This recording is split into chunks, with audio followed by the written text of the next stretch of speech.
this fabulous Sunday morning. Today, we're going to be talking about the Richmond dime. Now, I know a lot of people, when I first mentioned this a couple weeks ago, was like, Frosty, they're talking about the 1966, and that's not the same thing. And it's like, well, no, actually, I'm not.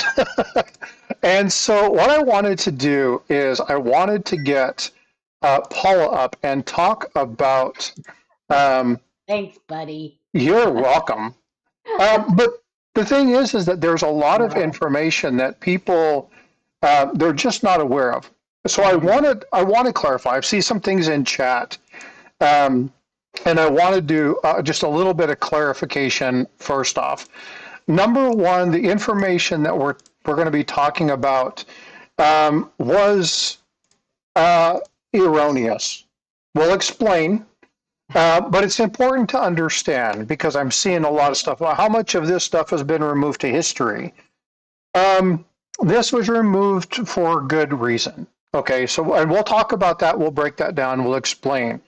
That doesn't negate the fact that, throughout our history, there are people that said, well, the victors write history. That is absolute fact.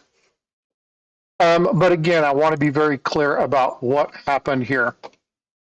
Let's see. Somebody's doing something, but Give I it am a few still. minutes and see if Mike comes up though, and let people come in before we go right into it. Yeah, no worries. Eric just gifted 5 memberships. Thanks, Eric. Appreciate it. Aw, Shannon Smith, Vincent Bellows Forge, Jay Smokes, and G Dub all received gifted membership. So please make sure that you say a big thank you to Eric for that. Um, yeah, this is a really interesting story. And again, the reason that I wanted to share this with you all is because when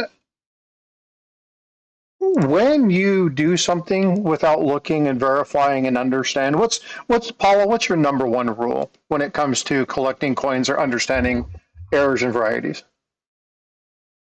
my number one rule. Number one rule. What's your number one rule?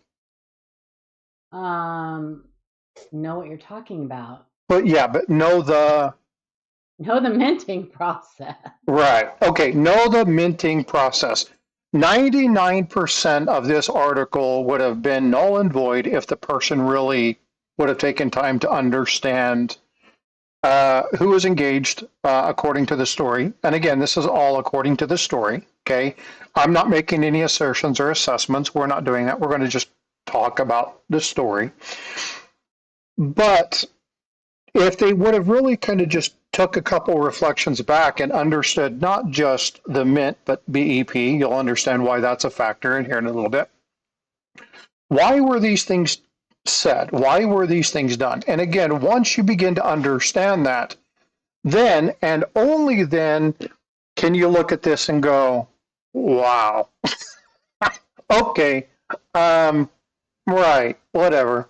And we'll kind of get into this. So we'll give Mike a few minutes. He said he was going to come up. Hopefully he can come up. So Luther, let's talk about this for just a second. I do agree that history should never be erased, right? But let's think of this from the viewpoint of people, you and I, who do a lot of educational stuff on Facebook and social media in general, right? We're involved a lot in social media. How many of these cockamamie stories have we seen through the years? I mean, we've seen some doozies. This one just happened to have been published. But I personally have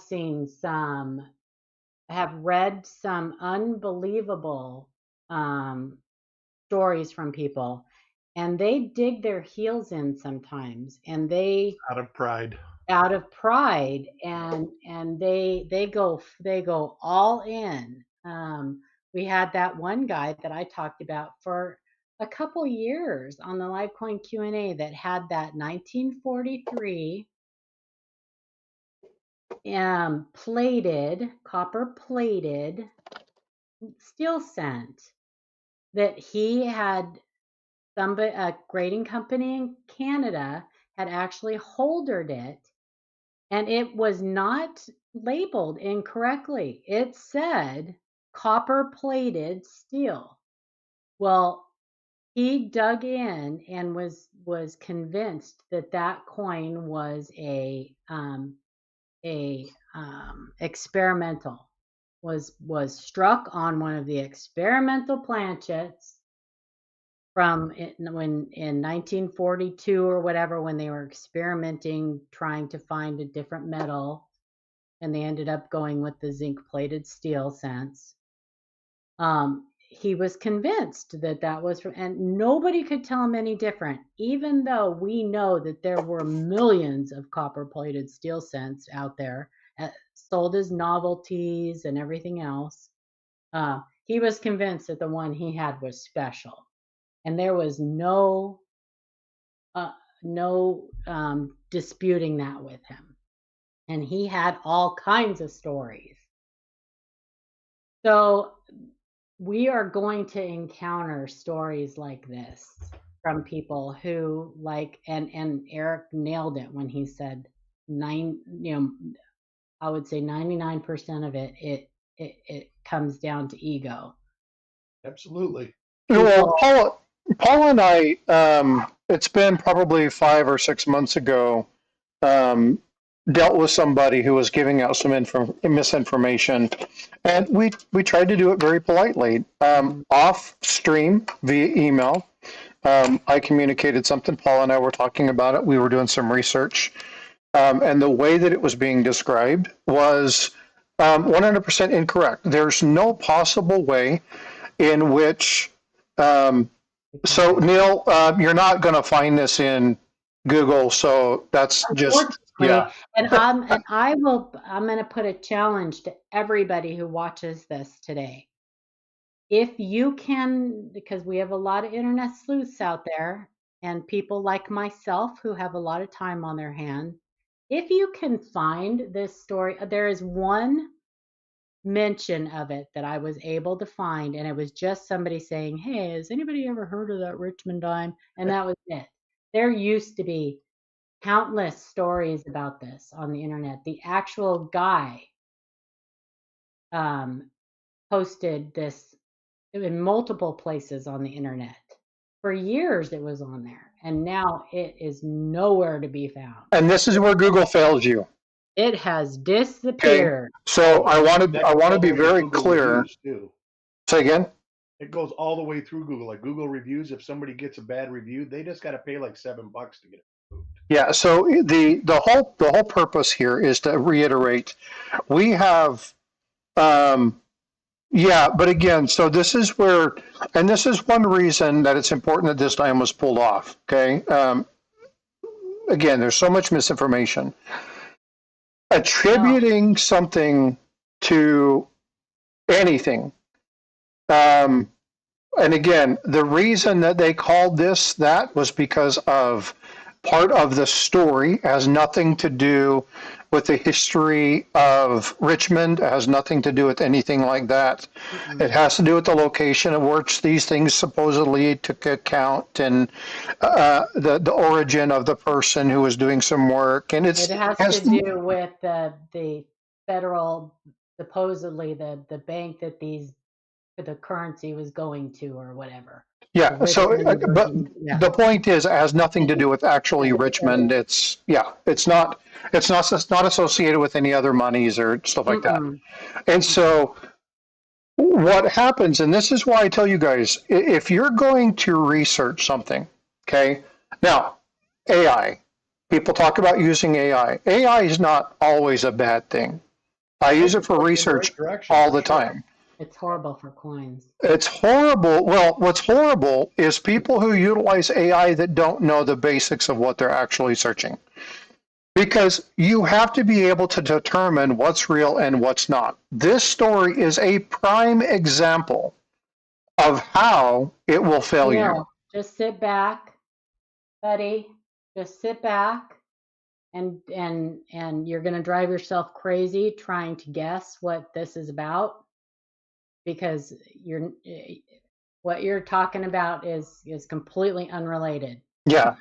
Yeah. So Totally unrelated. Neil, you can search for a week and you will won't not find find it. anything on this, right? So just don't quit trying to attribute it to something, because it's not. You're not going to find this. And again, one of the reasons that I mentioned this in a live stream a couple weeks back, and again, people were challenged. I'm like, no, I'm going to reach out. I know people that seen this. We've seen the article. Livecoin Q&A talked about this.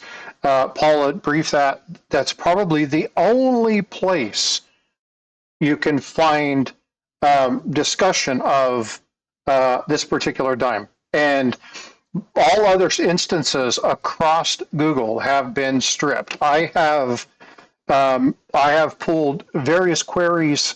I've looked at different sources. I've used different platforms. We've done Boolean searches to look specific. I'm like Boolean coded specific searches, looking at key tables, looking at the attributions they might have utilized for the article, giving specific dates. It's gone.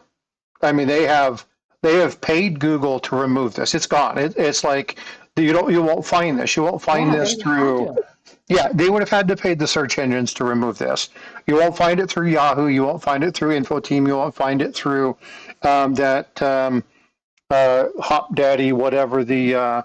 I know that's a burger place, but the what's the one that used to be the search engine? No, I don't know. Go to net or something like that. It was prior to Google or something like that. Anyway, I have searched multitudes of sources that they might have missed, and the only place I can find it is through Livecoin, and that's only because I know where to look, because I know when the article came out, and I knew when they talked about this, and that's the only way I was able to find it.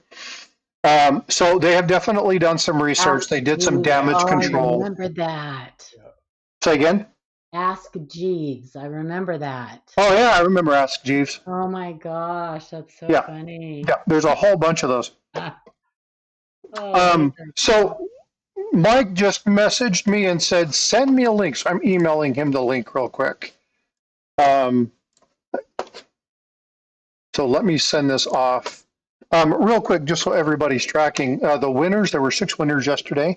All of your packages have been prepared. Jocksnap, I got your address. I will get that out tomorrow. GoDaddy is a website provider. Yeah, but there's GoDaddy there's as I was like goto.net or something like that. There were so many of them back in the day. But I've looked at a bunch of the old ones that are still around to see if I could find this. And it's, again, I mean, I was doing Boolean based searches to see if I could find this stuff, and I just, and if you guys don't know what Boolean is, it's very specific. So it's like Richmond capitalized, or in parentheses, capitalized and parenthesis dime, parenthesis capitalized and, like, very specific searches, and I couldn't find it anywhere. Hey Neil, then if that thing really works and that's true, how come people aren't going to Mexico to get their cancer cured? They do, and they don't get cured. Yeah, they don't get cured. No, but they can get butt implants for really cheap. Yeah, dental implants too. Yep, that's true.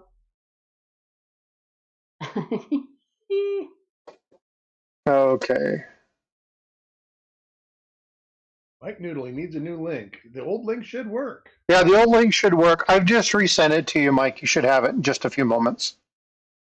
All right. Well, let's go ahead. I'm going to pull this up. Mike will be here in just a few seconds. I'm going to pull this up. Now, again, as I'm going through this, folks, just be aware I won't be looking at chat for a little bit because of what I'm going to be doing. Hopefully that didn't show up on the screen. I think that to not to not embellish the story any further than it's already embellished, maybe a good idea would be for you just to read the article. I'm going to be pulling that up here in just a Okay, second. yeah, let's hear it straight from the horse's mouth. Well, and don't forget that Conecuh did retract it all. They absolutely And retracted. that's the right thing to do. They So start did. I had with a a positive. cow when I saw that. Tyler Wayne. And the whole reason, Eric, is because I had actually been following this story for several years. Yeah. I had talked about it long on the LiveCoin Q&A long before it came out in Connecticut.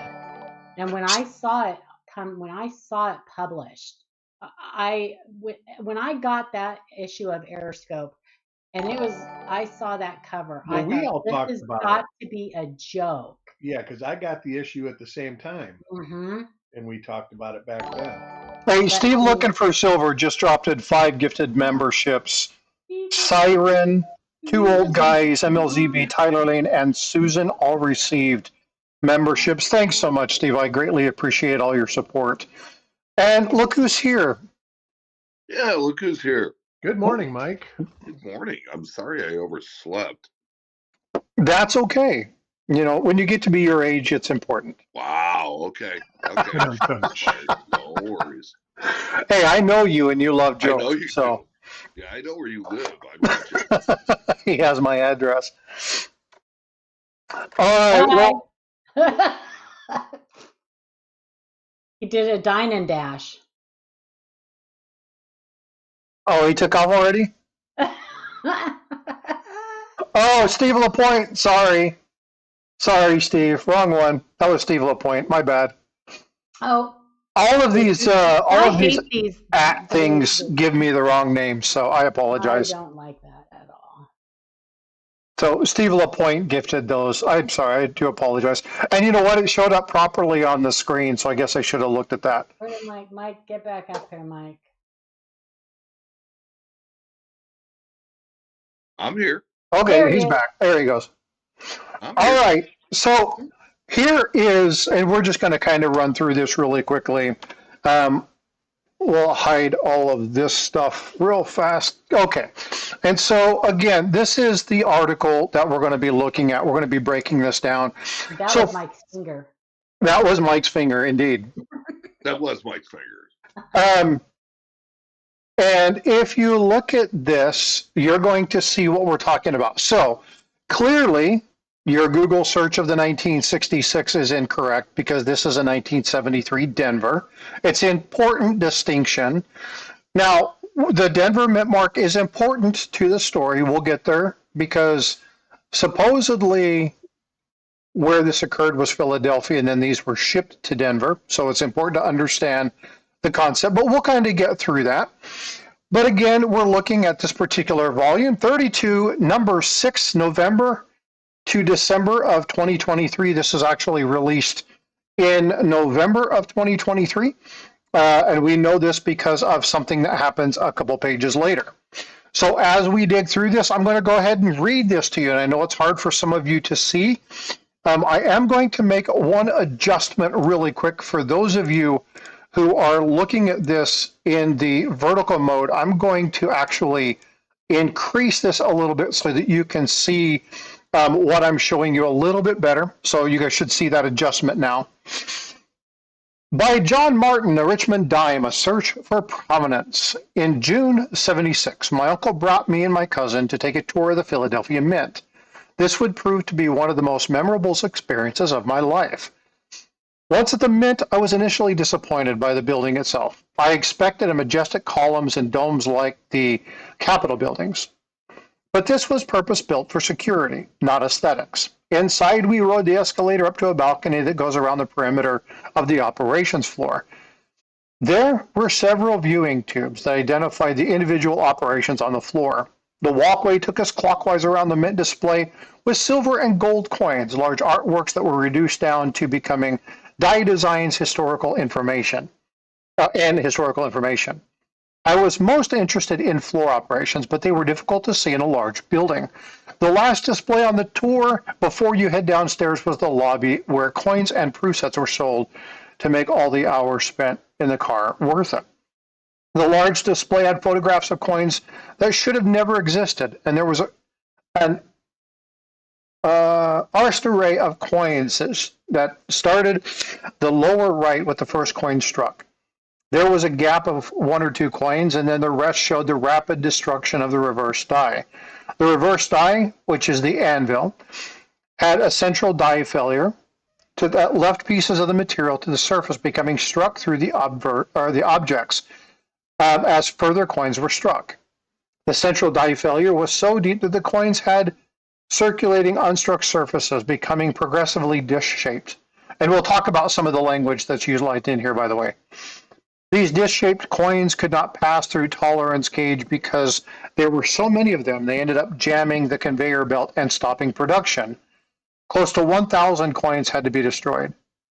This caused the reverse die damage of the obverse die in 1972. A man from the Bureau of Printing and Engraving, the BEP, by the way, and it is the Bureau of Engraving and Printing, just FYI, traveled to the casting facility at the Philadelphia Mint to see if the mill could help with plate maintenance during a time of construction at the BEP. He brought one with him. It was an obsolete plate for testing purposes. The casting facility did the work on the sample, but were just too busy to take the work for the Bureau. During the process, the plate was placed face down on a die cooling rack. 2 small pieces of the typeset fell off the plate and onto the rack. At this time, the casting facility shared its space with the mint die making facility. Soon after, a man came into the obverse dies, a man came in to make obverse dies for the 1973 Denver dime. And again, this is important because we look at this as a 73 Denver. During the period for the Philadelphia Mint was making all of the dies for circulating coins for all of the mints. The die was made and inspected before it was placed into the cooling rack, top of the typeset, and then absorbed to the die flush with the field and in the headspace of the bus. The rack of the Denver dime was then sent to Denver Mint, where the die in question was polished and installed in a press. The first coin was struck almost perfect, but then added a massive inclusion to the 2 pieces of the typeset in the reverse die, caused a central die failure in the reverse die.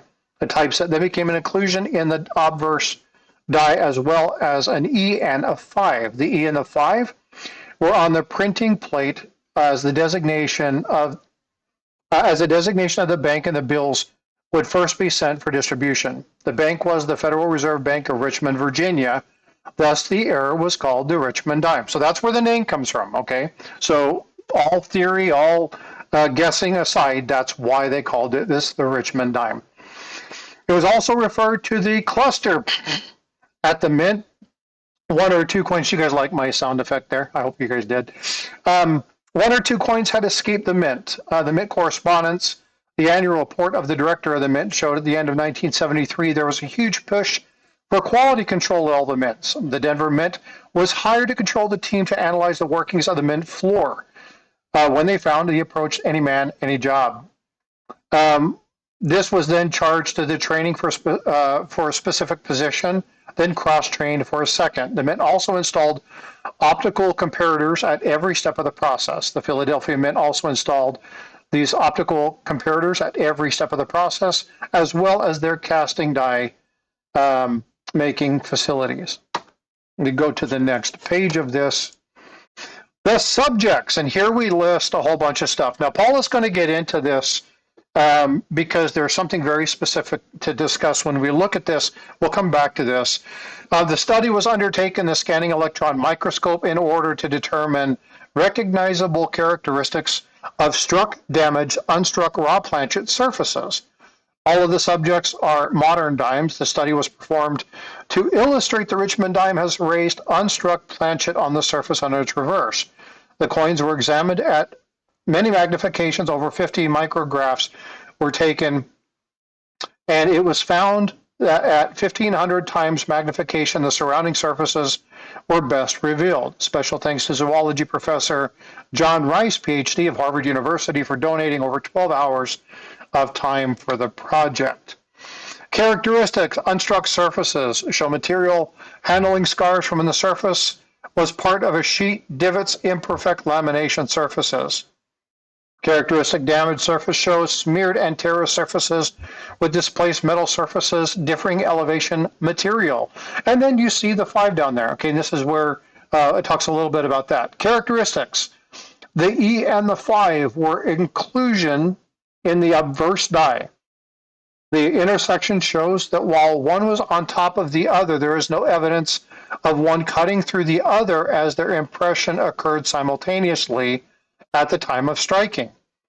The portion of the E in the field shows the die polish marks across and gouging it as it were part of the die at the time of polishing.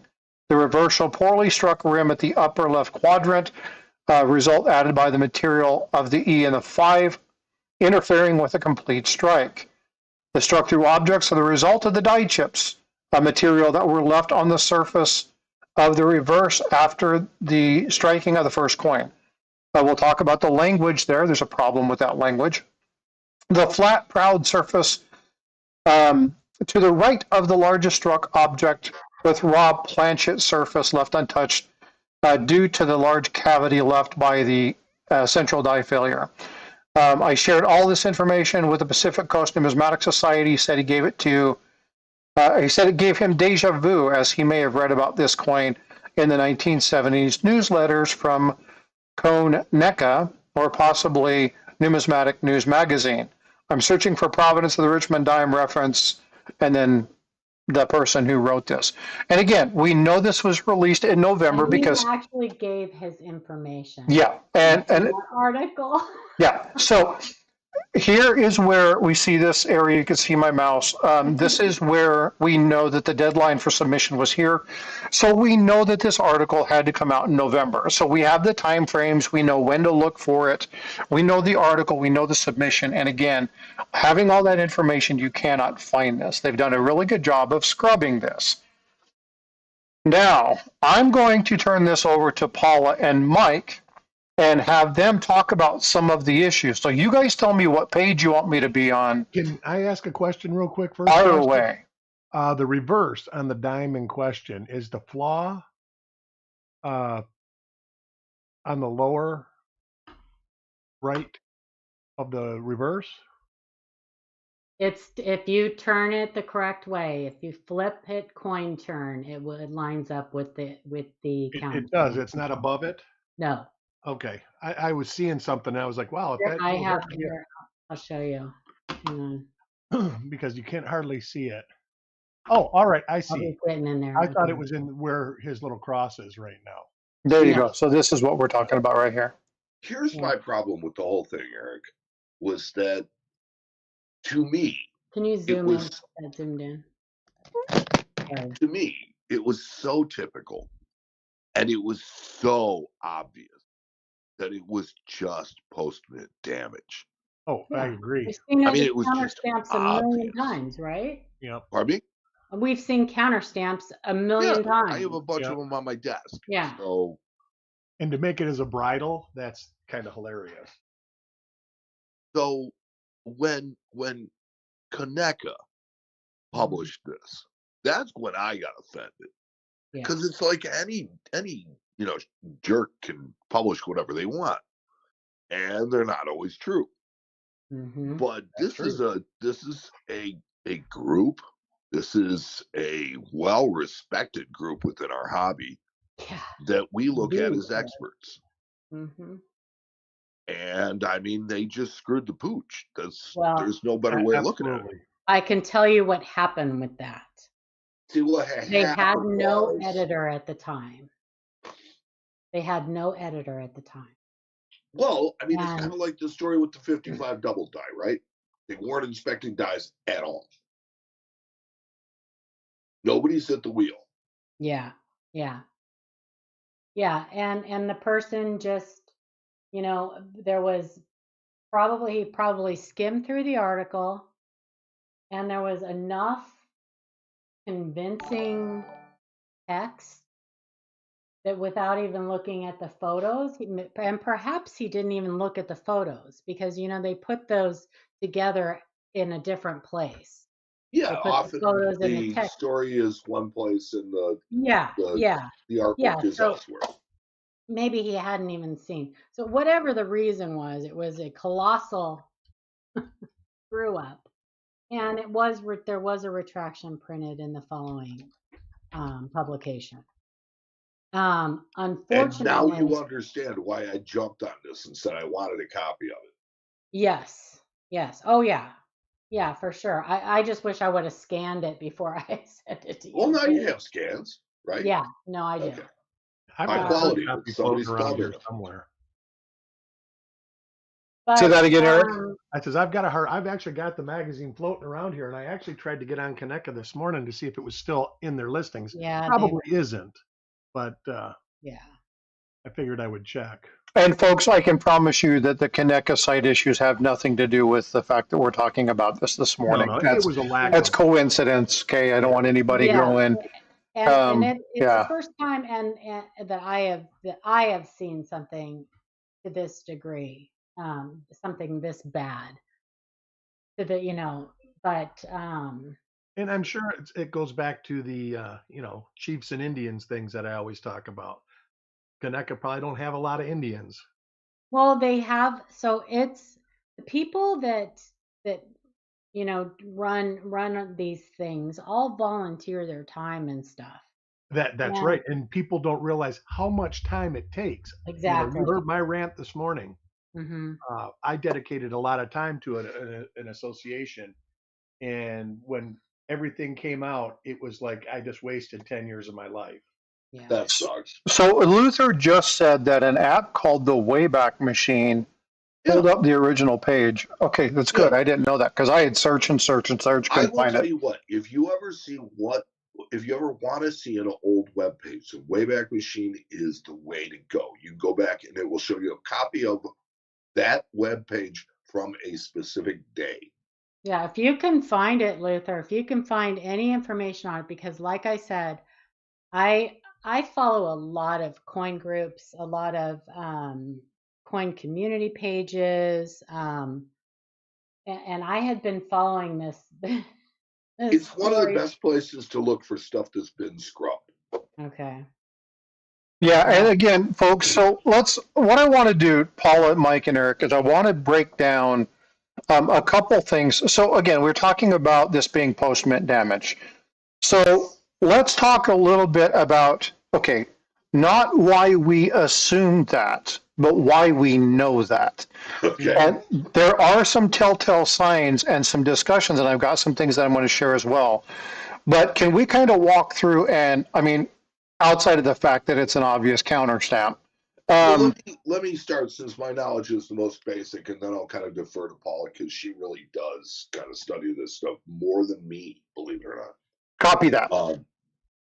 So when I saw it, my first thing is to turn the coin over, because if this happens during strike, the reverse die will be perfect, and so it just isn't. And so then you try to locate the damage, and when the damage is exactly opposite, it becomes an obvious counter stamp. And I mean, literally, it took that much research. That's why I was so just absolutely taken aback by it. Yeah. Because to me, that says that somebody was asleep at the switch. And look, I don't even really blame Kaneko for it. I'm more angry at the fact that they're trying to scrub it. Yeah. Than anything else, because they should take this opportunity, correct themselves, own it, Explain it. Explain it. That's right. Yes. This And is a teachable moment. And they might get volunteers if they wrote a piece saying, so hey, this is how this happened. I have to take a little bit of kind of responsibility for that too. Just because I was the one who brought it to their attention. And I very well could have sat my lazy butt down and written a kind of an article explaining why this cannot be what the guy claims. And at some point, maybe I still will. I kind of feel like I should. Somebody should. Somebody should write an article. Now, will Kaneka publish it? They may not, because they may want to just forget it ever happened. Well, but here's the thing, and this is really important. And Paula, when you originally talked about this, right?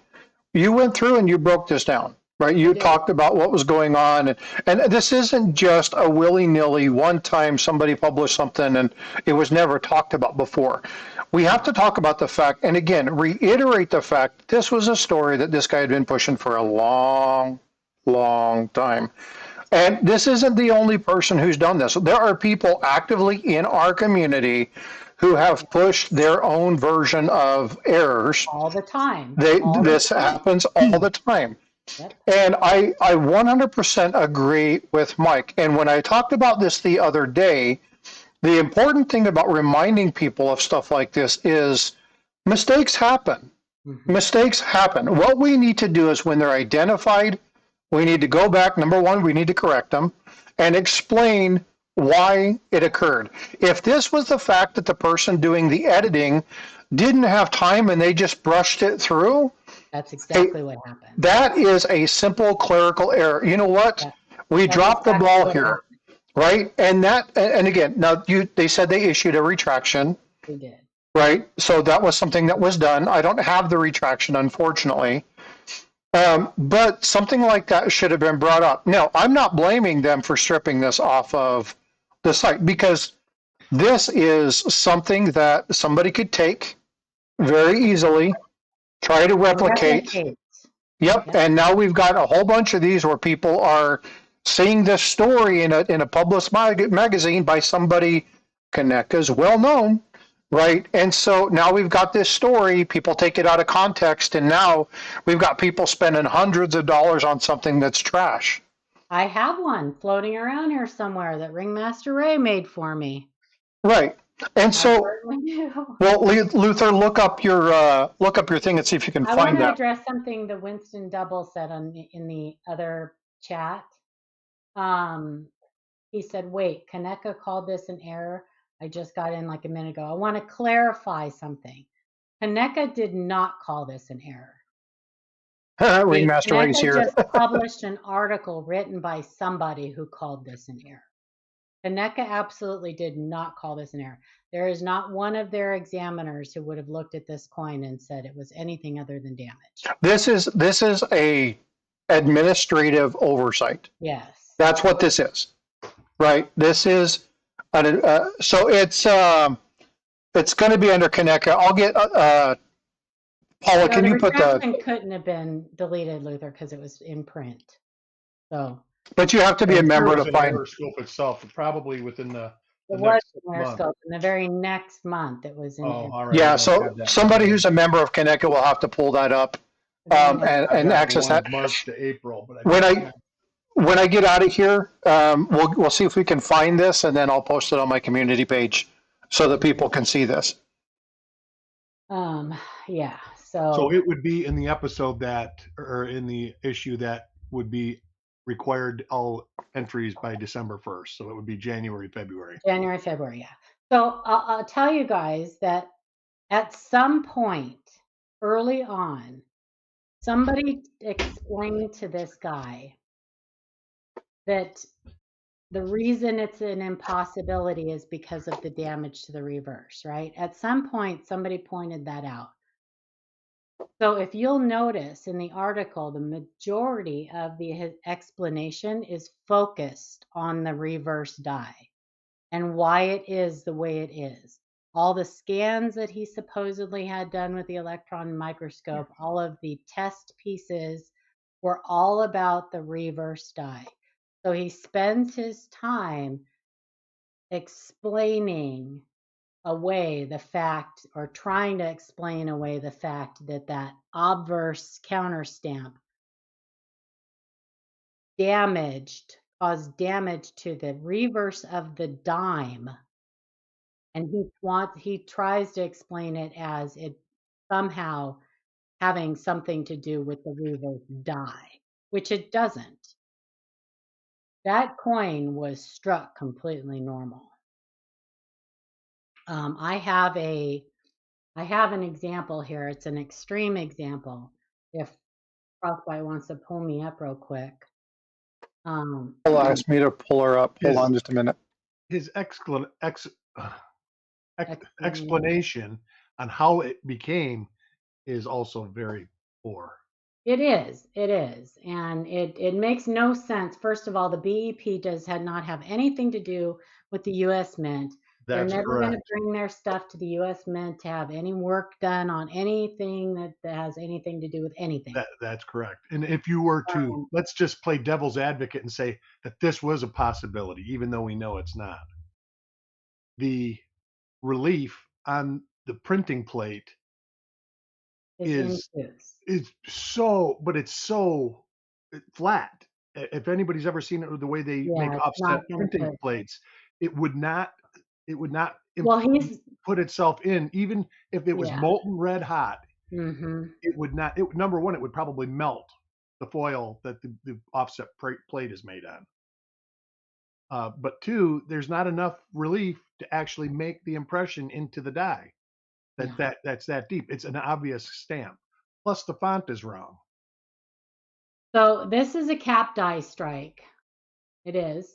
For those of you that said that's what it is, it's a wrinkled cap die. It was a very, very, very thinned out and wrinkled up and stuff. But that's the obverse of it. So it's technically a struck through cap die. But on the reverse, you'll notice it's completely normal. The reverse die is not affected at all. So let's walk through this, Paula. Can you explain how this occurs? And again, when we talk about this, understanding the minting process is extremely important. So a coin enters the striking chamber, right? A planchet enters the striking chamber. And it, for whatever reason, gets stuck to the obverse die. It gets stuck up there. And as it it covers up the die. Yeah, the detail in the covers up the thank you, the details. The die, yes. So it covers up all of the details on that die. And as it's striking more and more planchets, it gets thinner and thinner and thinner. It can fall out after striking one planchet. It can fall off after striking thousands of planchets. Part of it can break off and fall off, but the planchets confused together. Yeah, the planchet. Oh, then that's beautiful when that happens. All kinds of beautiful, horrible things can happen. Horribly wrong things can go wrong. But beautiful, and that are beautiful. But it's still, the reverse die is not affected because it's stuck to the obverse. Same with any strike through, right? You can get struck through grease. It will only affect that one, the die that it's stuck to or struck in between. And then the front of the coin will look like Athens. Yeah, if it's between if the grease is on the obverse die, then it will only affect the obverse die. If the grease is on the reverse die, it will only affect the reverse die because there's a planchet in between those two dies. Can I draw a distinction? Can you what? Draw a distinction.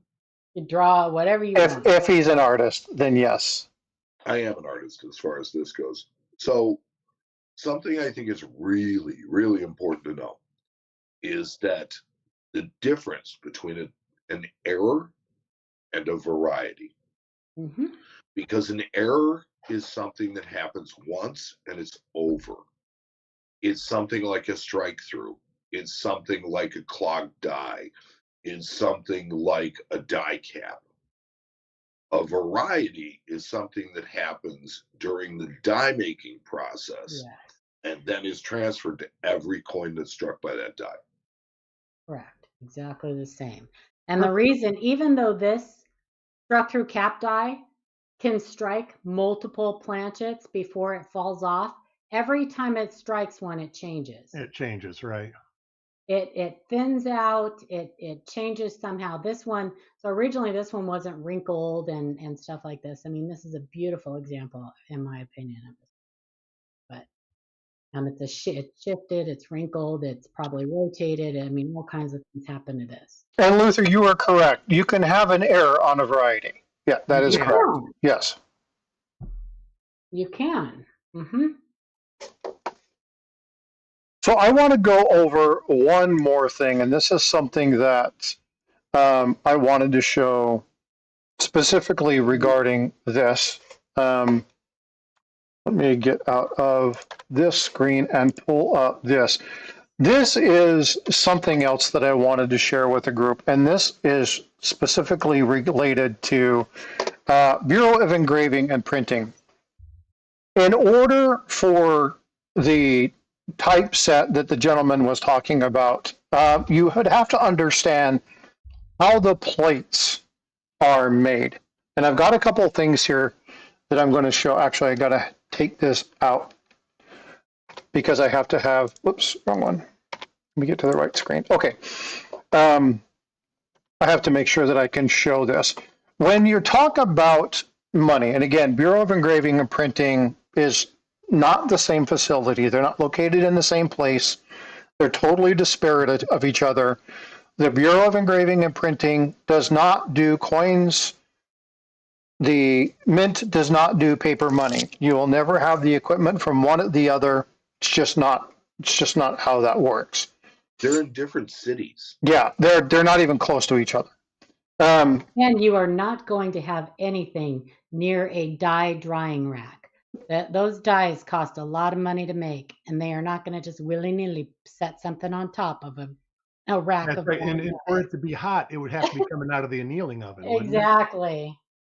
Yeah, and so I want to get back to this and kind of walk through a couple pieces just for the sake of doing this. And again, I'm bouncing back and forth between a couple different screens because the people in vertical mode, I'm trying to give them the best view of this screen. So I am shifting it back and forth. So bear with me as I do this. So when we look at this, what the statement was that these pieces fell off and they were sitting on the die and they were, they kind of pushed in. However, when you look at the Bureau of Engraving and Printing, the ink in the paper, the way that they utilize this, the type of presses that are utilized to print money actually used an incuse surface. That means it goes into the surface of the plate. That's where the ink is fills up, and you actually have a raised ink. So the fact that they're saying that this is incuse in the coin, there's no way that a plate could have had the incuse letter there because it would be incuse on that plate. Not to mention the whole thickness of the plate is less than the thickness, the impression of this 5. Yeah, the other thing that I want to show you is a $5 bill. There you go. Okay. Let's just look at the 5. We're going to go back and forth, and unfortunately I can't split these two. But I want you to look at the $5 bill. Okay, this is the $5 bill 2021. This was the series that would have been available during this time frame. And I want you to look at the 5s. Well, obviously you have the 5 in the upper corner. They're clearly not the same as this 5. Clearly not the same. Okay, so we have to look at, is the one on the $5 note for the serial number the same? And the answer is no. It's not even the same style format. The 5 on the bill doesn't match the style scripting. This is like rule number 1 in counterfeiting, right? Well, I think the one the font is not the same. The one where he's claiming it came from is, show that $5 bill again. And to get the So E where and it says D1 down there. Aren't those the numbers that no, he's represent thinking that he's the saying bank that it goes to?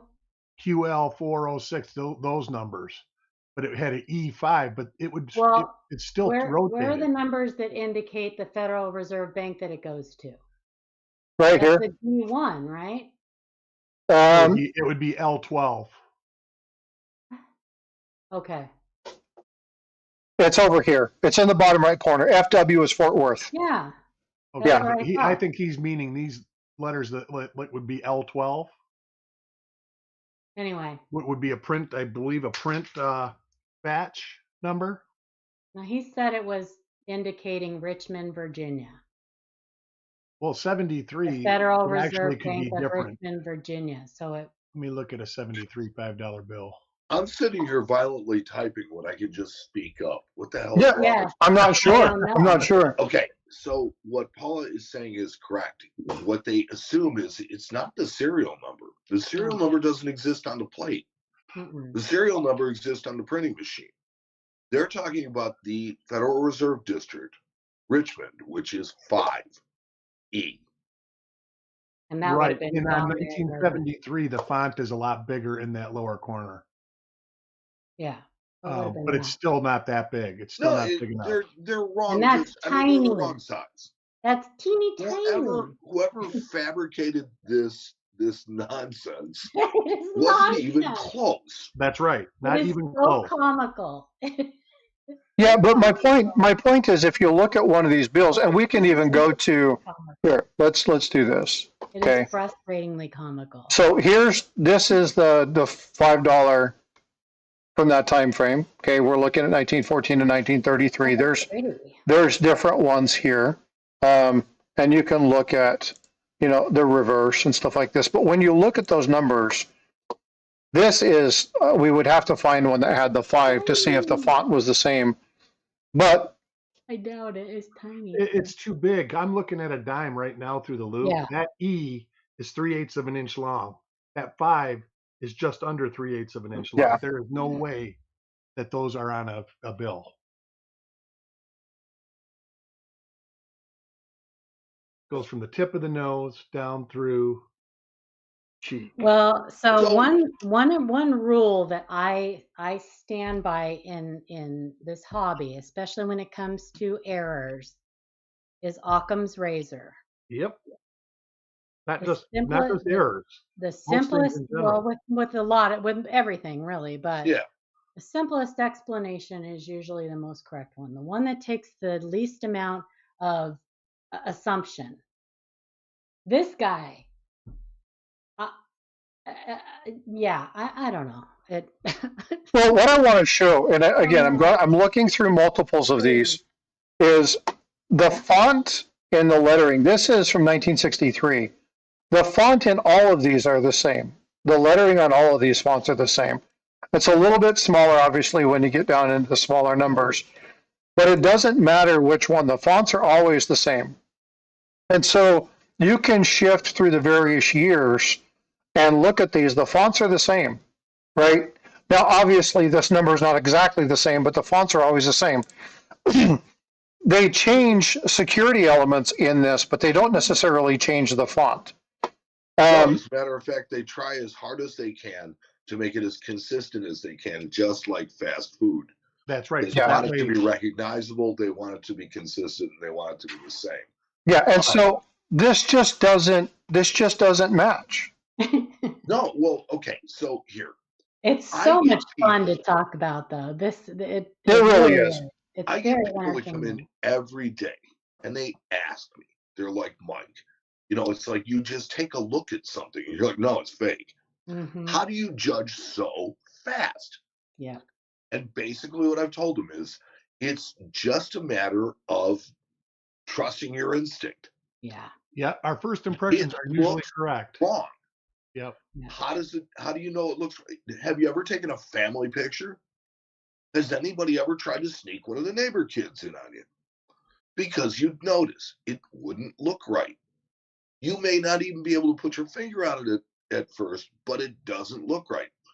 From word go with this, I looked at it, I'm like, no, it's a counter stamp. I mean, it's obviously a counter stamp. So Azure Blue asks a really good question. Usually counterfeiter motivation is to scam to make money. What was the Richmond's dime creator's intent? I'm not going to say it isn't the same, but what we do see. I don't think he created this. I think he found this. Yep. Yes, I do too. I agree. But here's where I don't think there was malicious intent. here's what we see. Well, and again, I don't know that, so I can't answer that. Yeah. But here is what we see a lot of. And we were talking about this, and Eric and I were joking. It's like, I need to record one of our conversations one time and then edit out all of the do things and say, Frostbyte coins mic'd up and just have our chit chat, because we have some fun chat beforehand. Today's conversation, if we were to block out the names and what was going on, would have sounded like beep, beep, beep, you, and then beep, beep, beep, beep, beep, beep. Don't forget the swear words in there. Yeah. So, but the problem is we have people in the community right now who they want their name associated with the identification of things. They want to be the discoverer. They want to have their name in lights. They want that recognition. They want the whatever you want to call it that goes along with that, right? To be somebody. Yeah, and so I think, again, I'm not saying that that's what the intent of this particular thing was, but I kind of lean towards that. Because if you can identify something and you can explain it, it ends up to be true. What happens? Well, people look at you and you're knowledgeable, you're very smart. Oh my gosh, I really need to go to them. This guy's the expert. And that motivates a lot of people to want that, want that discovery piece. They want that notification. They want that notoriety. And I think that's where this comes from. But I can't honestly say that he didn't genuinely believe this. I think he did genuinely believe this. I think so. Right? If you read the beginning of the article, it starts out with his little tour as a child of the U.S. Mint. And he probably saw a photo of like a bonded coins or something like that. I don't know what the U.S. Mint had framed pictures on their wall or whatever of, but if it was an error coin, it was probably something super extreme, like one of the what do they have, Mike? Is it like 100 different? Is like the most of the bonded coins is like 100 coins bonded together or something. Oh, it's a huge cluster. Yeah, I mean, you're completely out of my depth with it, but I've seen them 20 and 25 coins deep. Yeah, I think that there's one that and it may be the one. It may be the one that he's talking about, where there was a pile up and the coins bonded. They just kept striking these planchets, and it's just a huge cluster. Yeah, we have one. Struck bonded coins, because when in the striking chamber, when coins are struck, they become almost liquid. The metal becomes almost liquefied. It's so hot that the striking action generates so much heat that metal almost becomes liquefied for less than a blink of an eye, but in that moment. So these coins, these planchets, as they're being fed into these striking chambers, they just keep getting struck, and it just piles up, and they become bonded together. So it may be something like that he saw a photo of, and then somewhere down the line, this dime came into his possession. And it probably was in change, and he immediately thought he had found the Holy Grail. Yes. And as opposed to actually learning the minting process, created one of his own. Well, he definitely has a legacy. He took a lot of time on this. Like I said, I had seen for multiple years, I had followed this guy going from community page to community page to community page. So he had time invested in this. And at some point, he just couldn't let it go because he had invested so much time in it. And okay, so here's the funny thing about fame, or about, like, I know anything about that, or about just being known for something, is that it's a double-edged sword. It's a huge double-edged sword, because once people start to listen to you and they start to take what you say as being gospel, you got to be really, really careful of what you say. that you don't say something that's wrong, because that's kind of what we're talking about here. Kaneka built themselves a reputation of being the experts, the scholars, the people that did the research and gave you the right answer on this stuff, and they dropped the ball. Yeah. So, I mean, I think the only reason we're talking about this is because we have so much respect for Kaneka. Yeah, And again, I this is reiterated this at the example. beginning, Mike, right? This Yeah. isn't anti-Kaneka. This isn't anti-CoinScope. No. This is just clarification of an issue and explaining why these things happened and the importance of why we're talking about this. And Well, they will come across. We were talking about this, the gentleman that found it, and Yeah. perhaps his want of, fame for it or notoriety for it. I'm just saying that, you got to be really careful with that, because, now people are going to start looking at you as an expert. And he might find something really good, and everybody's going to discount it now too. Right. And you guys will come across people who try to pass off coins as error coins or whatever, and they come up with all kinds of theories and stories and stuff. And sometimes they can be convincing if you don't know the difference. If you don't know the minting process, and you don't know what they're saying is not possible, then they can be very convincing.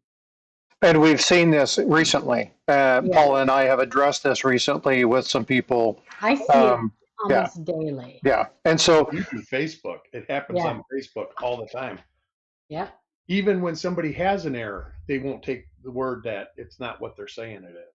Even in the medical field, we deal with this on That Facebook. person trying to sell something Yeah. that wasn't it was an error, but I know what I got. What do you got? What? It's what people tell you when you tell them that it isn't what they think. I know what I got. Yeah, I know what I got. So what you showing, Paula? So these are bonded coins. They called this one a pine cone. You can see why. Well, so this is possibly error. It's like 16 or 17 planches. This is not to be confused with a coin that has been arrested a bunch of times. So not that kind of bonded. But these can actually, they don't normally stack pretty like this. Are there any of them out in circulation where people have them in their collection? We have one. Really? Yes, and I would never think that would make it out of the mint. Matt has one. Matt has one too. Insanely expensive. Matt has one too, and they are very expensive. This is one of my bucket list coins. They are insanely expensive. I will never have, but so when you talk about expensive, give us an example of what you mean by expensive. Expensive is a relative term to some people. Yeah. Okay. Yeah. I figured that much. All right. Because that would be crazy. Yeah. So I'm going to pull up something else real quick. We can keep talking about this, but they actually make the grading companies will make custom holders for those too. It's pretty amazing. I'm going to show you. There is a whole world of error coins out there, you guys. I'm going to show you one of my favorite ones that Mike shared with me. Mike knows where I'm at right now. Yeah, I know where you're at. My favorite file. All right. This, and what's sad about this coin, what's sad about this coin is how it ended up broke. Oh yes. Are you talking about not that one. Oh, okay. I thought you were talking about the broken Carson City Morgan. So, Mike, regale us. You are looking at 6 1-pound planchets that became a die cap error. And as you can see, one of them kind of got struck off to the side, and then it really centered underneath the die. And they really started making a bottle cap out of the thing. Unfortunately, somebody who will remain named Harlan Burke was playing with it and broke it. And he broke it into a couple of pieces. The coin was worth probably $1,000 the way it was. This is my pictures of it before he broke it. Yeah, and I then sold it for $350 really quick and got rid of it. It's still fantastic. Well, it doesn't look quite like that anymore unless you have some like Gorilla Glue for that. No, I know, but it's yeah, it's sad because he just couldn't stop playing. Good to be the king, though. Ink Man, thank you for being a member. I greatly appreciate the support, bud. It was his. So if anybody's going to break something, if you guys want to see the best place, so there's a couple websites that you can. John Sullivan has, obviously, but his is you don't have to buy them, but they're for sale. But he has a great site if you want to see some pretty cool errors. Mike Byers has some errors that are not possible. No relation. Yeah, no relation to Eric. But they are definitely shenanigan errors. But he's got some cool ones on there and some that are actually authentic. But error-ref.com. Doesn't Michael Ellis have as well? Does he have a website? I think he used to, but I don't think I see it anymore. Let me check. Yeah, Ken Potter has one too, coin.pro, or I forget what it's called. But really, if you want to see a comprehensive list of errors, I don't always agree with the explanation or the definition on error-ref, but if you get 5 error people in a room and ask them for an explanation, you're going to get 5 different answers, or at least 4. So Luther asked a really good question. So there's that. Hey, Mike. We don't always agree on stuff, but you inspired me. I'm sorry? You inspired me. For? Do you see this coin that you have up right now? Oh, yeah. I don't know. Faustschweiger or whatever, however you say it. Volkswagen. Volkswagen. I don't know. I don't have one. I want one, but you have to be careful because there's a lot of not genuine. There's a lot of not genuine, but they are cool. Yes. Ta-da! Ta-da! Did you get that from Mike? I did not get that from Mike, but I did get one. And because I told him, I'm like, I want to do one. I want to do a story on it. I love these things. They're really cool. Reached out to somebody and I finally got one. So if somebody wants to put... Hold on a second. Luther asked a question in chat. Okay. And he says, why did Fred Weinberg websites never take off? Okay. And I will tell you that Freddie Weinberg is a dear, dear man that is loved universally in this hobby. Fred, he's a typical researcher, right? An old school researcher. He's a little nerdy, a little geeky, kind of awkward around people. And his interest is really the research, not the teaching. Mm-hmm.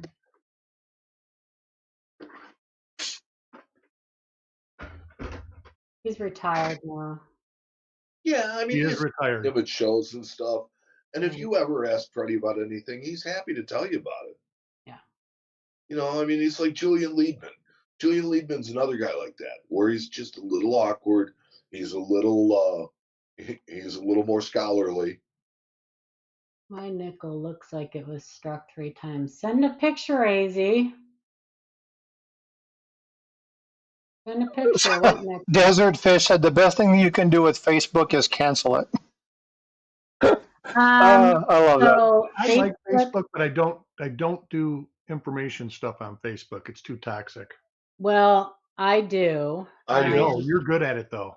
I am on more websites more pages, I should say, than I need to be on. So but Drew, somebody has to do it. Hold on real quick. Drew, quick fix. This is not pre-recorded, by the way. Just FYI. This is a recording.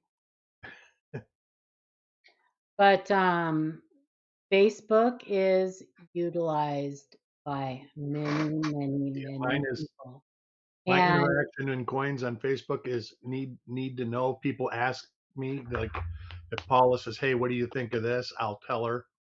Or like Chuck was on vacation and he said, "Hey, will you take and do this for me for a week?" And I said yes. well, Besides that, it has to be somebody has to call me behind the scenes and say, "Hey, social media you is look Hey, at I will that?" tell you that there are some people and there are some sites on Facebook that are well worth going to, yeah. but they're few and far between, and you have to watch out. There are a couple of really cool groups like Fun with Fakes, Oh like the yeah, Dark, yeah, absolutely. okay, like the Coin Show podcast, like friends of the Coin Show podcast, Five Coin Q&A. I mean, we all still have Facebook presences because, and this is the funny part, the ironic part, the people that are most likely to get scammed are the older ones. Mm-hmm. They're at. Well, my motivation is different than a lot of people. You're out to I educate people I out there. am.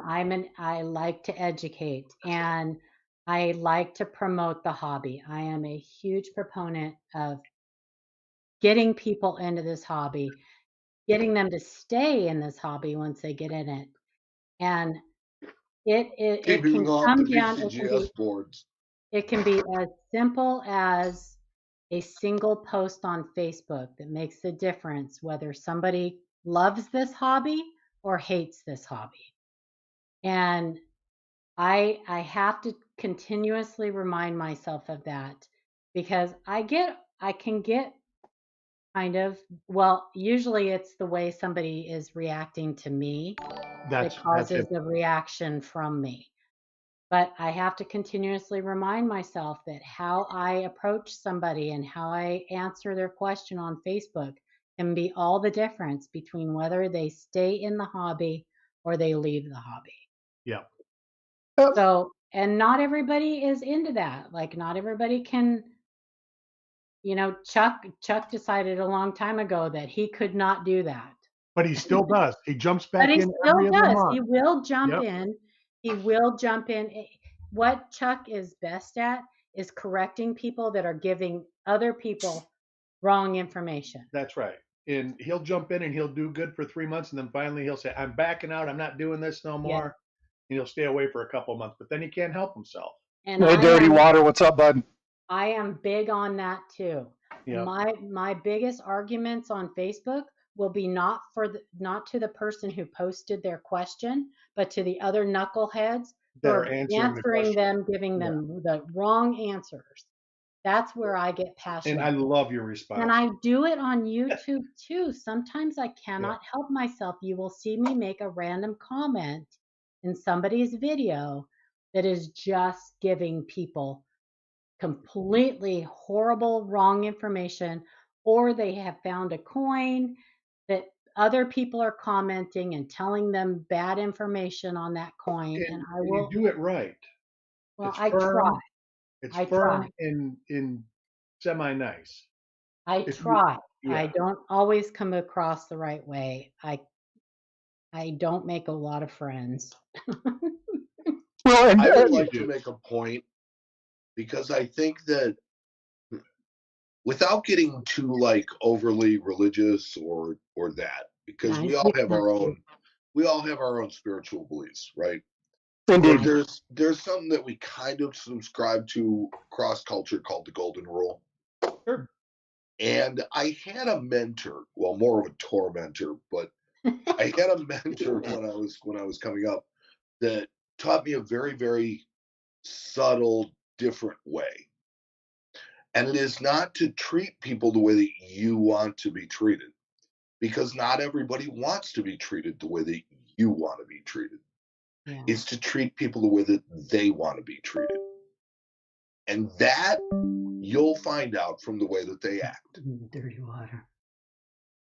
So I just think it's really important that a lot of times we sit and think about the fact that it's like not everybody wants, the nice, big, soft, fluffy replies. Some people like to get yelled at. If that's what they want, I'm more than happy to be there for them.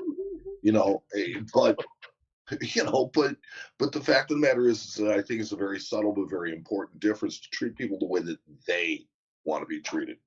Yeah. It will get you a long way cross-culturally. Respect goes a long way. The one caveat to that is there is a generation that is being brought up right now, and I'm just going to say it. We have failed the youth at some point, but there is and I'm not talking about the young ones because they're kind of coming out of it, but there's a generation, I'm not going to name the age, that wants their hand held. They want to be given participation trophies for everything. And that is the age group that I have a tough time dealing with. They can't communicate face to face. They have to communicate over a keyboard. I have a very hard time doing what Mike said with that age group. I can remember when dating sites came out, just a tangent, saying, what happened to the old fashioned way of actually like going to church or going to a bar, going to say and actually meeting people. Hey, Eric, did I ever tell you about the dating site my grandmother was on before she passed away? No, but I think you're going to. Yeah, it was called Carbon Dating. There you go. I thought she was on that after she passed. Oh my gosh. Sorry, I love that joke. It's just the opportunity was there. I couldn't pass it up. Absolutely. No, but I thought it was very subtle, but it was really important.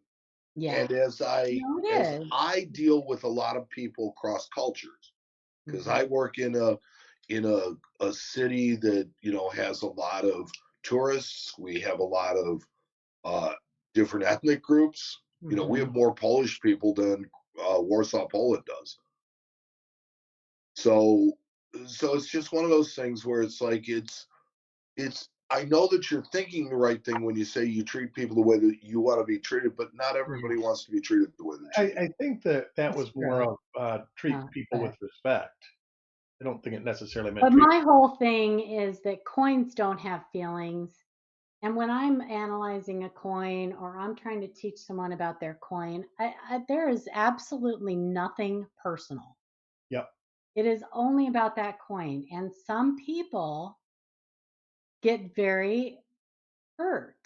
They really get their feelings hurt. They get attached to these coins and they take things personally. The people that always I feel sorry for are the people that are just starting this coin roll hunting journey.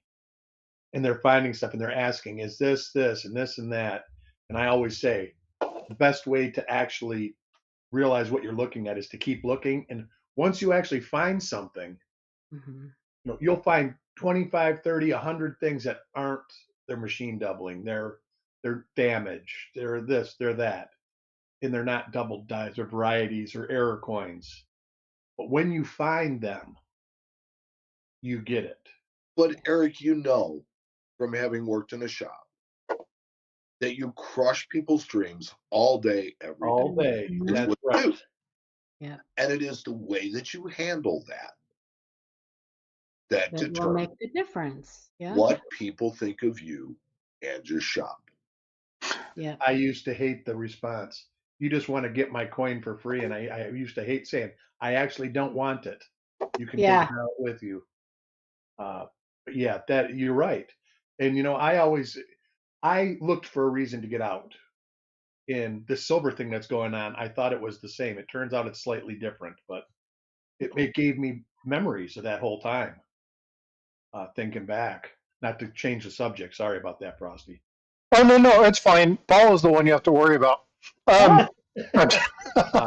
Yeah, I was glad I did. I was smart. I didn't go broke. A lot of people I knew went broke. So. Well, and Paul was tired of hearing about the silver thing. That's why he said that, by the way. Taking care of the public. I know. I'm sorry. Taking care of the public is an art. It is. And there is truly something to it. have spent my life in customer service. And so because of that, I have learned to treat people, just with a certain amount of respect, Right. regardless. And I've found ways to help my weaknesses in that regard. And that's the ultimate goal is you're working on you. You're really not working on them. You're just doing your job. I learned something a long time ago. And this, you guys remember Packard Bell? You do. I do. Yeah, it tells you how long I've been in the computer industry. I had a mentor that would teach me. I, started level 1, ended up in level 3 tech. Say again? Was it a tormentor? No, he was actually really nice. Kind of one of those people that's always nice, makes you sick kind of thing. Didn't matter what the problem was, they were always positive. Yeah. But out of all the things he taught me, and again, this was back when they had concurrent DOS, if you guys know what that is. This is the MMS, all different. Yeah, like a BBS, right? It's just you could do multiple versions with DOS. It's a really cool program. The lesson was when you're acting in a customer support role, and it doesn't matter what field you're in. If you are in that role, you need to remember that you have heard that question 1,000 times, but it's the first time that person is asking. And you got to treat it as such. And there are times, and this, I know Paula, when we talk about this, we've talked a number of times. We're not talking about the person who says, hey, I genuinely want to know this. It's like, oh my God, you're an idiot. This is common sense. We're not talking that. The things that get frustrating is the same person over and over and over and over and over who come in and ask the same questions and then argue with you. Yeah. Right. And those people get frustrating because it's like there's no teaching. And the thing that he taught me in this is when you're hearing this question, if they are not teachable, like you can't teach them, don't dismiss them, but dismiss them from your presence. And it's like, and so it's basically, it's like, look, I'm sorry, I can't help you. Let me get somebody who might be able to. So dismiss them from your presence. Don't dismiss them. Don't be dismissive. And that is my problem. But it's a very delicate thing to do, and this is what Mike's talking about. Mm-hmm. There's a practice element. Now, I'm going to go back. Azure and I have talked about this a lot. Azure and I talk all the time. And Smart Man, you can see, was one of his largest clients, Packard Bell, when he was doing finance stuff. This guy has smart dude, really, really smart, talented, understands a lot of stuff, really cool guy.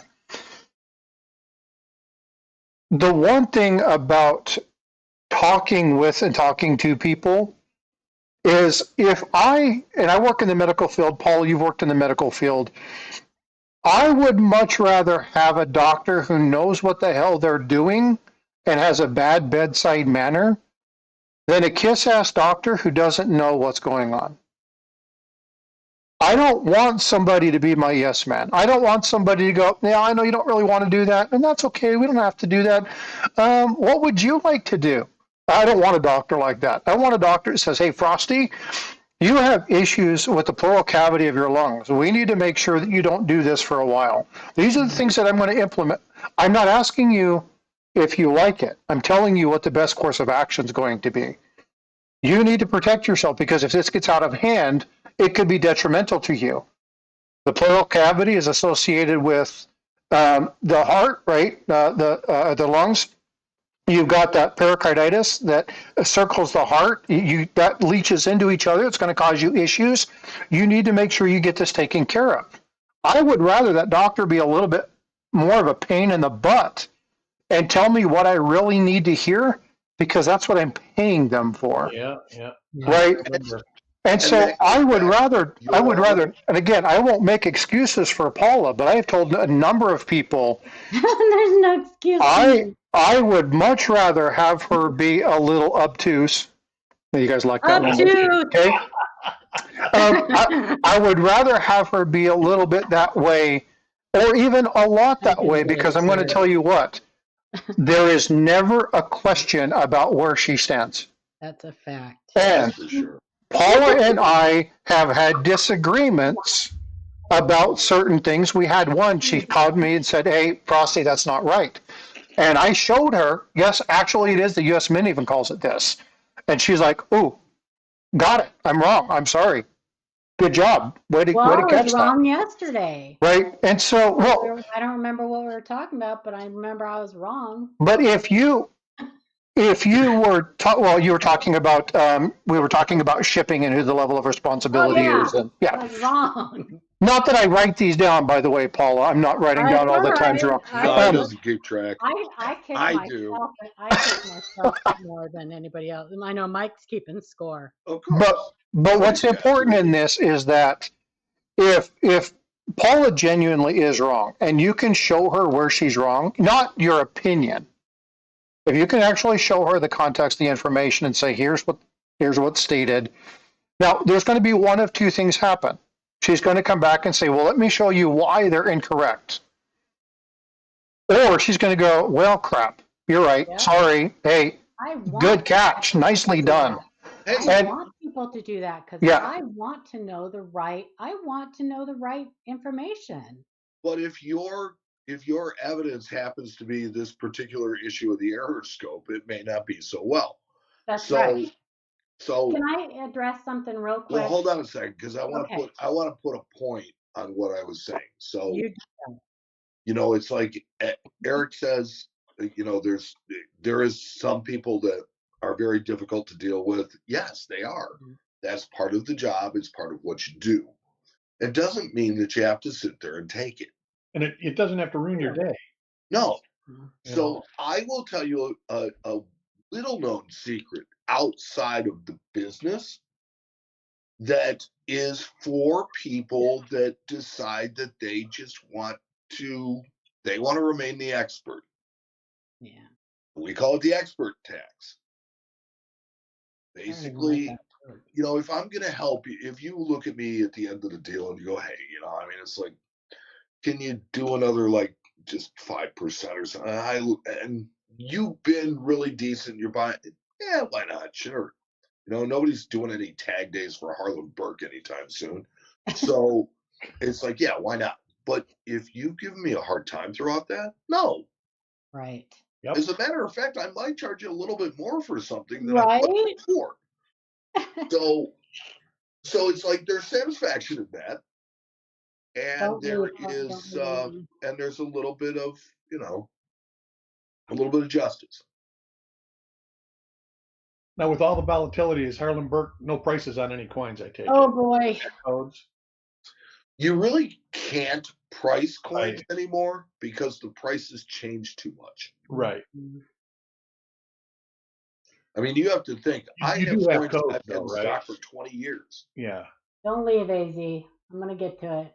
I know I used to do codes with what I paid for something or something like that. So I actually had some information to go with. So here's my thought on that is I love the idea. My brother used to work for a shop where he introduced the idea of changing the code and encoding the date that they were put into inventory in it. Because it told you how old it was, and how old it is tells you how bad you need to get rid of it. Right. So AZ, I just have a question for you. Your question on that was if you want to know if it's struck more than once. Is that correct? I just want to, before I answer anything, I want to clarify. And also, is the reverse of that completely normal? He sent me a picture he has a struck through late stage capped eye on a nickel. And I think he thought it might have been struck 2 or 3 times. Now, I can tell you that the die cap itself that struck that coin was definitely struck more than once. But I can tell you that unless the reverse on your coin shows evidence of that coin being multi-struck, then the coin was just struck once by a late stage capped die. Does that make sense?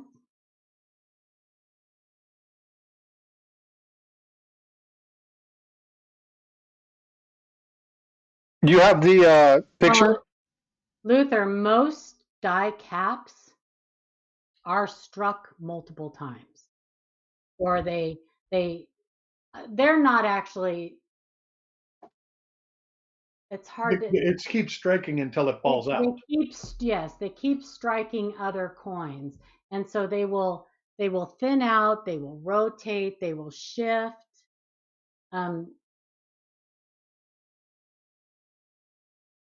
But I think he wanted to know if the coin itself was multi-struck. And the only way to tell that is if the reverse looks multi-struck. Frosty, in that folder, there are 2 structure die caps, if you want to show pictures. Okay, let me grab them. There's a wheat cent, there's a memorial cent.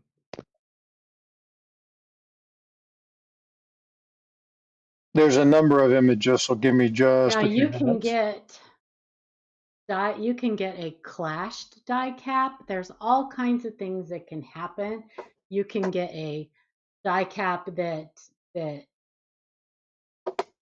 gets a brockage and starts striking counter brockages. You can all kinds of things. There you go. Yes. So that has been that is a brockage.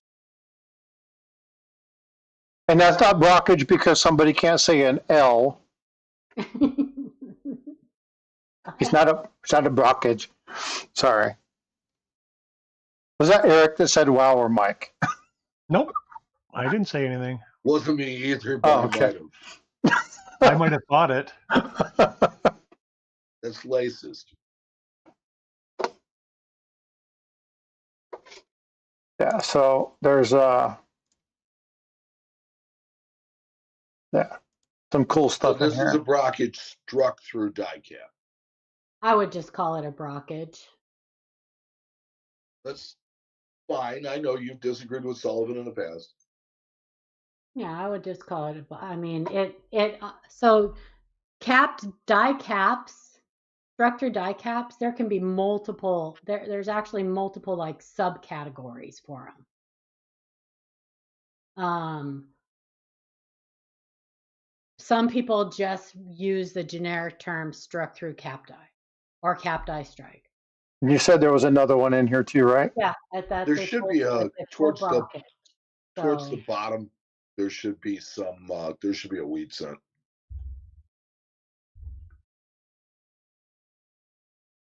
Because a brockage can strike a brockage. And it's in a PCGS holder. Can strike another coin and not actually become a capped die, not actually become a die cap. I'm going to play a fun game for anybody who wants to play. Then it's just a late stage, struck through late stage cap die, AZ. Yeah, it's pretty typical one. If you look at my avatar. Sorry. Love that. If you look at my avatar, you will see a stack of notes. They're all the same color because they're all the same denomination. I have always wanted to give something away. So I'm going to give away one of Frosty's poker chips. Perfect. Perfect. That's the way to do a giveaway right there. There you go. Oh, what a guy. I want you to put in the chat how many dollars you think is in that stack.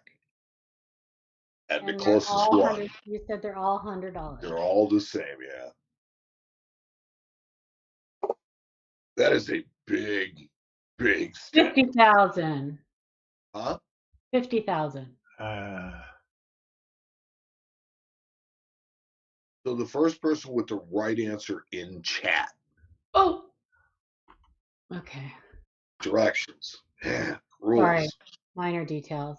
I already have a poker chip, so I'm not going to enter. You took it down. What? I actually saw this post on Facebook. Oh. He went to cheat. I did. It didn't say, actually. No, he didn't. But I think he said about the purchase, not the money. Is Right. Luther is Luther Well, correct? that is one day's $100 bills from a very, very busy day. Oh, okay. That's crazy. Way off. Luther, did you ever see the first strike full mirror brockage on the steel cent that we got to? And nobody's been right so far. Anybody close? Not in chat. I just talked about your coin, AZ. Just talked about your coin. We have everything ranging from 25,000 all the way up to 450. You've hit around it. High, low. Oh, you want? I'll give you a hint. It's 5 figures.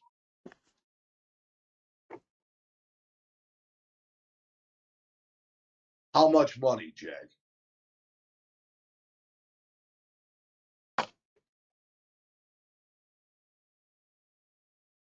That's 6 figures.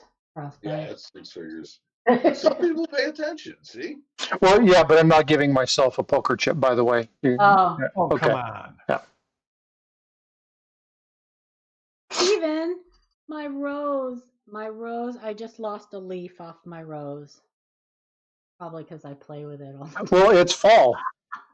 It's fall. That's perfect. And my mom always told me if you played with it too much, it'd fall off. So that's perfect. It's fall. Is that why your hair's falling out? That's funny. I think Luther's on the right path.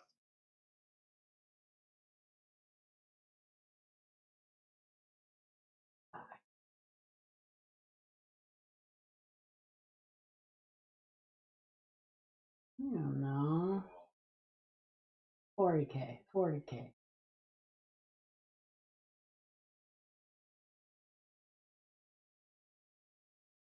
Kevin says, "Oh, it's okay. Yep. You don't have to fix it." That's I did find this image though while we're waiting. Luther is our winner. 40K. I said 40K. Yeah, you didn't put it in chat. Again, no, I know because I already have a poker chip. So. And I just sent Luther a poker chip. So if you want me to send you another one, I can. Yep. Or you can designate it open to chat and I can send somebody else one. So there Mike, you go. There's that one right there, Mike. That's exactly like yours, only it's a wheat cent instead of a memorial cent. Well, I have one of those as well. Yeah. So yours was a reverse brockage also on a memorial cent. This is a reverse brockage on a. I also have a reverse brockage on a wheat cent. I love them. I like the brockages. I do. I like them. I almost missed the coin. How much would a coin like this be, Mike? On the tray, and it just looks like a regular wheat cent. How much would a coin like this be? Couple hundred. Yeah. Depends on how greedy the dealer is. Yeah, and how much they are. I mean, and you get the grade also. I mean, error collectors are not as interested in the grade as much as the eye appeal. Well, let's also say this. Grade does matter. Let's also say this, because I think this is important. Mm-hmm. If you want to be sure that you're getting, what you're getting, you go to the error dealer. Not a counterbalance. However, the error dealer is likely going to charge you more than anybody else. That's right. If you want to overpay for an Indian head set, if you want to overpay, the Penny Lady or John Sullivan. I mean, it's like if you want to overpay for a cameo proof in the 1950s, 60s, go to Rick Tomaskin, right? But you're paying for the name too, you know. Well, I mean, you would just are. but You my just opinion are. is it's like you're paying for the expertise, Yep. but at the same time, you're also paying for somebody else doing the work. That's true. Yeah, I would put this at a couple $100.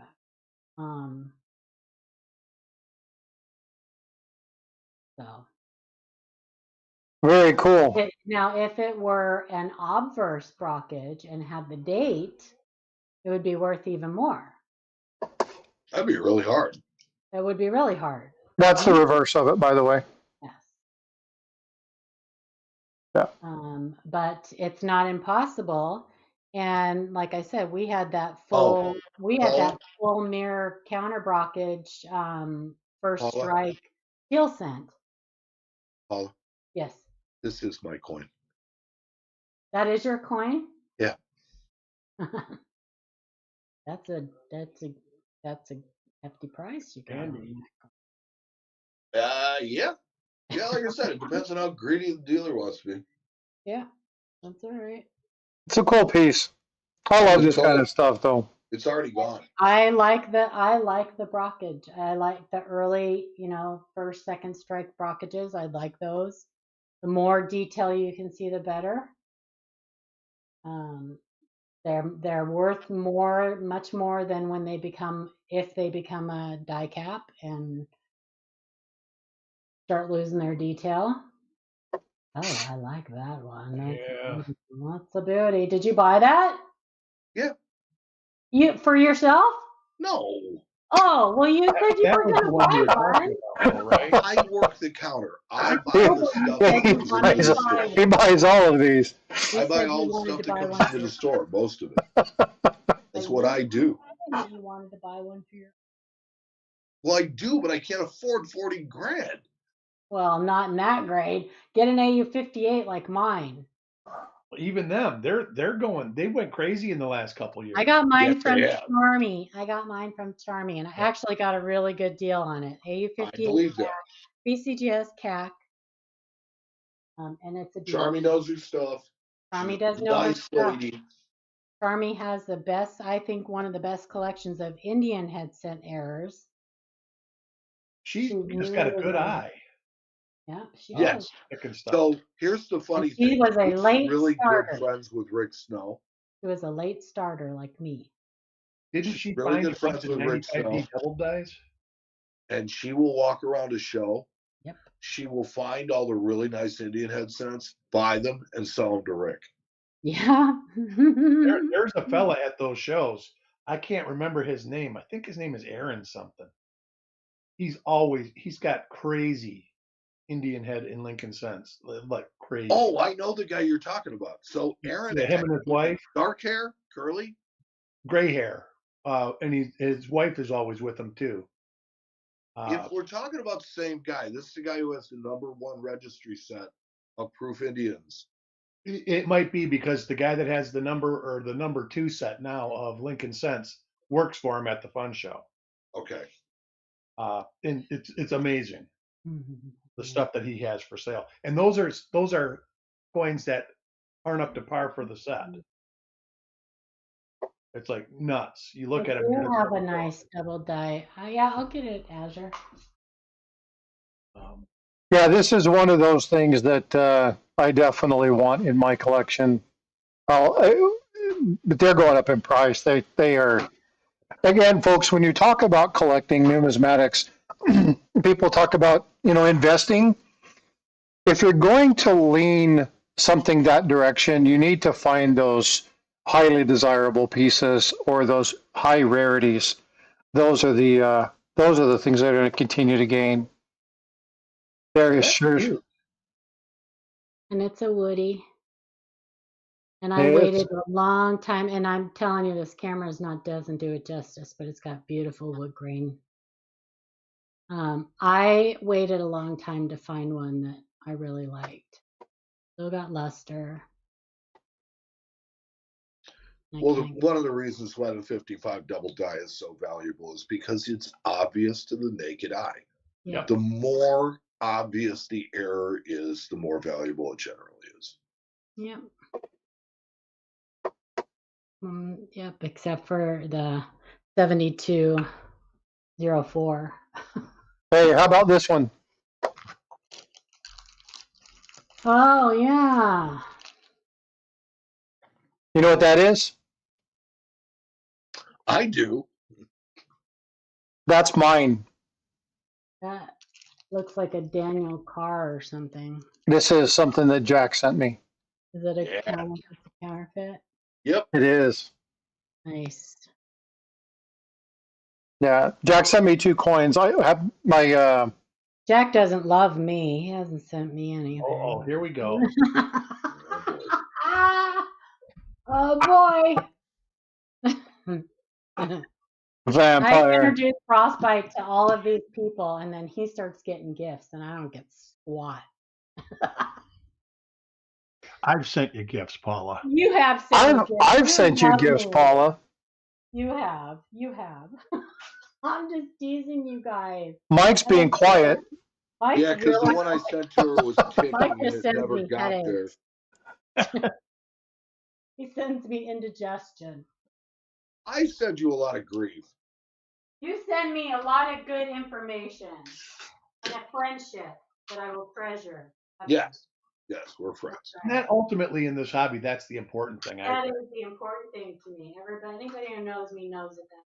Hey Jack, if you have the proxy blog that you did on this, please go ahead and throw that into If you do me wrong, I'll drop you like a hot potato. Hot potato. That is a flaw I have and that is actually true, and it's a bad character flaw. I have a tendency to just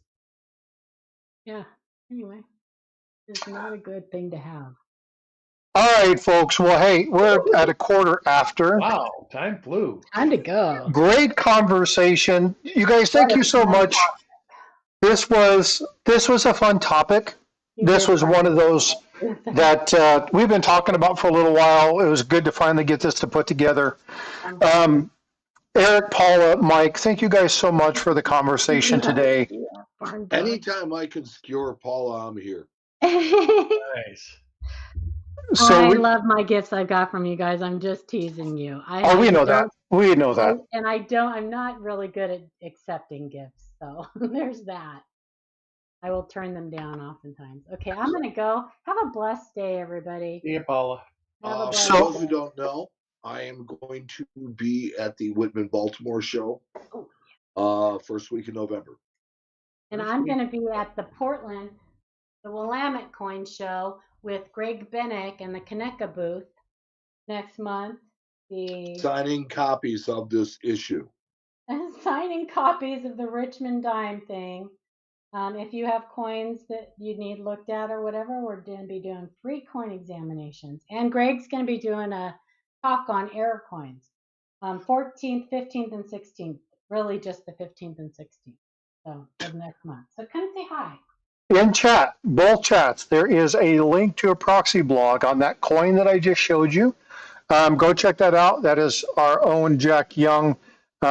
Fabulous. Both him and Jack Riley do a lot of great stuff. Zach just had a birthday, I heard. Happy birthday. He did. Another young guy, up and comer, very, very, very knowledgeable. So again, don't let sex or age discount you from some of the knowledge that we have in this community. So I think Paula blazed. She took off already. Anyway, you guys, thank you so much. Yeah, so thank you guys so much, and I appreciate you guys being here. All right, folks. Thanks for having me. Yeah, take care of yourself. We'll see you guys next week. Be well, be blessed, and I will see you guys in the